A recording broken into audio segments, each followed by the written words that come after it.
Antonio Sesmundo sa face. Oh, Antonio Sesmundo is now.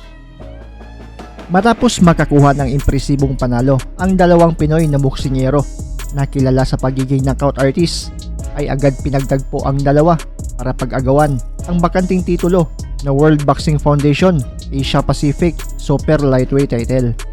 Nagpang-abot sila Antonio Sismundo alias Shotgun at John Rick Carcido alias Iron Fist o Kamaong Bakal.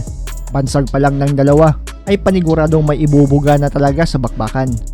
May record itong si Sismundo na 8 wins, 3 losses, 7 via knockout, habang 7 wins, 1 loss, 7 via knockout naman itong si Carcido.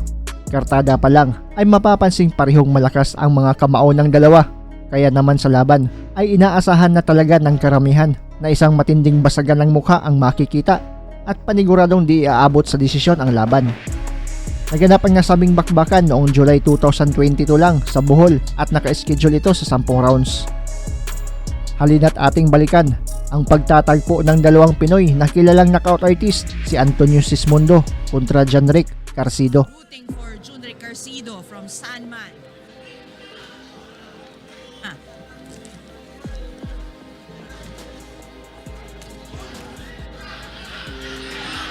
Hook upper by Antonio Sismundo right there. Countered by a straight by Carcido. No? 3 consecutive straights by Junri Carcido. Antonio Sismundo trying to tinutok. Oh, but good count. Ang hirap. Napapablink ako dito dahil natural lang namang tao tayo, nagbe-blink tayo, pero ayokong kumurap in this bout. Oh, body shot by Carcido.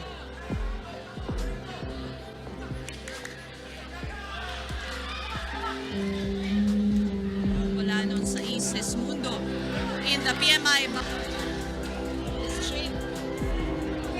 Mga straights ng parehong boxers are thrown with bad.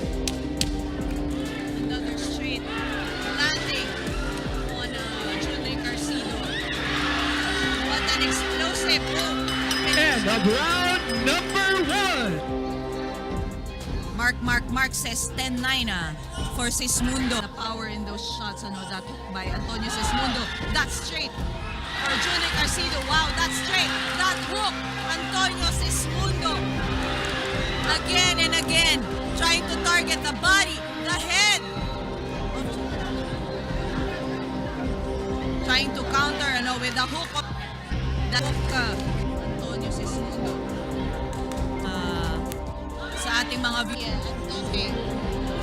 Pasensya na mama, we can't really do much about the kaya dapat magla-live. We're limited in terms of, oh, wow. But yeah, wow.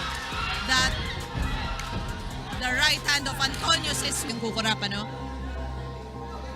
Itong si Junri Carcido, 7 wins, 7 knockouts. Definitely knockout artists itong dalawang ito. Good 1-2 by Junri Carcido. But Antonio Sismundo, there you go. The power of the right hand of Antonio. Jojo Samson Jr. sa position Bohol. Sa Cogon Gym. Wow. Back and forth action and Junri Carcido. Antonio Sismundo going through that, trying to set up a power punch of his own. Wow, that straight of Junri Carcido. The hook of Antonio Sismundo. Wow, you see the fire in their eyes. Sa ating mga viewers, if you can only see them up close. Answered by Sismundo. To both boxers, they know what's at stake. They know the power behind the punches of both boxers. Excitement, Oh, that's straight. That's straight. We're seeing some blood in Antonio Sismundo sa face. Oh, Antonio Sismundo.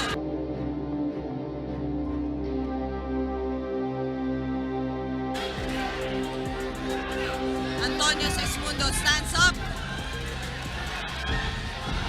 Wow, what a round. Oh,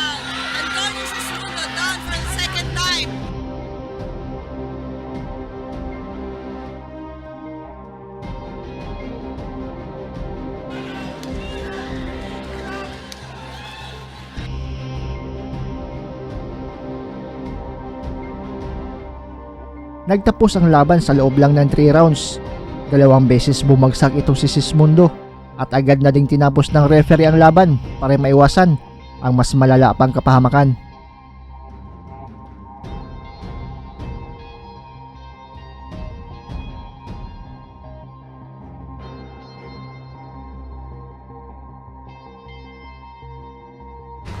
And the new WBF Asia Pacific Super Lightweight Champion from General Santos City, Philippines, Junrick Carcedo. Nakuha ni Carcedo ang bakanting titulo at hinirang na bagong champion.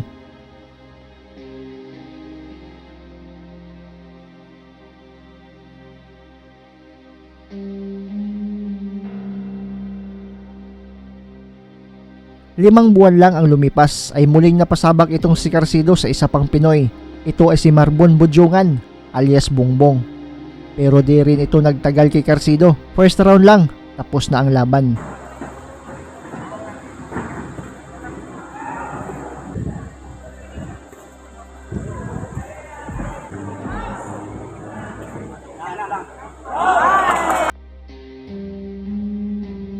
At noong nakaraang buwan lang, April 22 sa taong kasalukuyan, ay nabigyan ng pagkakataong makalaban sa labas ng Pinas itong si Carcedo. Pinadayo sa bansang Australia para kasahan ang kilabot na knockout artist din na mula pa sa Uzbekistan, ang mas matangkad at southpaw na si Jakhonger Rasulov. Non-title fight at nakaschedule lang ito sa 8 rounds. Undefeated itong si Rasulov na may record na 4 wins, 1 loss, 4 via knockout at may tangkad na 5'10", habang 9 wins, 1 loss, 9 via knockout naman ang Pinoy at may height lang na 5'7". At sa laban, muling nalasap ni Kabayan ang pagkatalo sa bakbakan.